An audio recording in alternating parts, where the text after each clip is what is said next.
दोस्तों आज हम अल्स्टॉन टेक्सटाइल लिमिटेड कंपनी के बारे में बात कर रहे हैं क्योंकि यहाँ पर इस कंपनी से अपडेट निकल कर आ रही है और साथ में इस कंपनी को हम फाइनेंशियली और फंडामेंटली देखेंगे। इस समय हम कंपनी में बाय सेल होल्ड क्या करना चाहिए और कंपनी का नेक्स्ट टारगेट प्राइस कहाँ तक जा सकता है, सभी के ऊपर बात करने वाले हैं। तो आइए वीडियो को स्टार्ट करते हैं।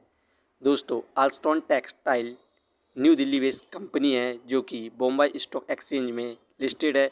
इस कंपनी का मेनली काम यहाँ पर मैन्युफैक्चरिंग करना है टेक्सटाइल प्रोडक्ट को, और ये कंपनी अब फोकस कर रही है trading, investment and finance service पर भी फोकस कर रही है।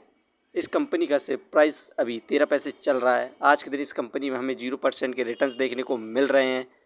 वहीं पर 6 महीने में इस कंपनी में हमें ज़बरदस्त गिरावट देखने को मिली 72.34% की। 6 महीने पहले कंपनी का हाईएस्ट प्राइस 47 पैसे था। इसके बाद से यहाँ पर लगातार गिरावट देखने को मिल रही है। वहीं पर इस कंपनी का सपोर्टिंग रेसिस्टेंस 11 पैसे है। यदि कंपनी के शेयर में हमें गिरावट देखने को मिलती है और 11 पैसे पर लेवल पर आता है तो आप इस कंपनी पर दोबारा इन्वेस्टमेंट कर सकते हैं और अच्छे खासे रिटर्न्स प्राप्त कर सकते हैं। इस कंपनी का जो Q3 रिजल्ट आया था, इसकी परफॉर्मेंस की बात करें तो नेट प्रॉफिट हुआ था आफ्टर टैक्स 264.45 लाख का, जबकि पिछले साल इस कंपनी को नेट प्रॉफिट 5.87 लाख हुआ था।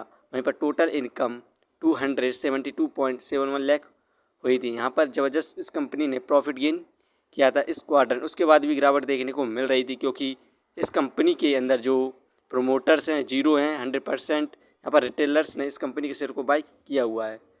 इस कंपनी के हम फाइनेंशियली देखें तो क्वार्टरली बेसिस पर दिसंबर में 6 लाख का प्रॉफिट गेन किया, मार्च में इंक्रीज़ हुआ 46 लाख रहा, जून में प्रॉफिट इंक्रीज़ हुआ 2 करोड़ हुआ, सितंबर में इंक्रीज़ हुआ 2 करोड़ हुआ।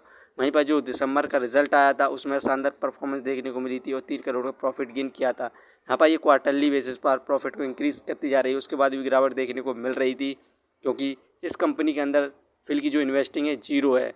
यहाँ पर यदि कंपनी के अंदर फिल की इन्वेस्टिंग होती है तो हमें कंपनी में रॉकेट जैसी तेज़ी देखने को मिल सकती है। यदि नेक्स्ट क्वार्टर में ये कंपनी प्रॉफिट गेन करती है, जब भी हमें इस कंपनी में ज़बरदस्त तेज़ी देखने को मिलेगी और आने वाले 6-7 महीनों में 1 रुपये को भी क्रॉस करने की संभावना होगी। इसे हम फंडामेंटली देखें तो मार्केट कैपिटलाइजेशन 82 करोड़, एक पेनी स्टॉक से इस हिसाब से इसकी मार्केट बहुत बढ़िया है। Depth of equity 2.16। इस कंपनी पर बहुत ज़्यादा कर्ज है, यही कारण है कि हमें कंपनी में ज़बरदस्त तेज़ी देखने को नहीं मिल पा रही है। रिटर्न ऑफ इक्विटी 0.57% ठीक है। डिविडेंड यहाँ पर देती नहीं है। अर्निंग पर शेयर 1 पैसा। Book value 1.05। ये शेयर इस समय बुक वैल्यू से बहुत ज़्यादा सस्ते दाम पर मिल रहा है, फेस वैल्यू 1। दोस्तों इस कंपनी को हमने फाइनेंशियल और फंडामेंटली देखा जो कि बहुत बढ़िया है, लेकिन इस कंपनी पर बहुत तगड़ा कर्ज है। यही कारण है कि कंपनी में हमें तेज़ी देखने को नहीं मिल पा रही है।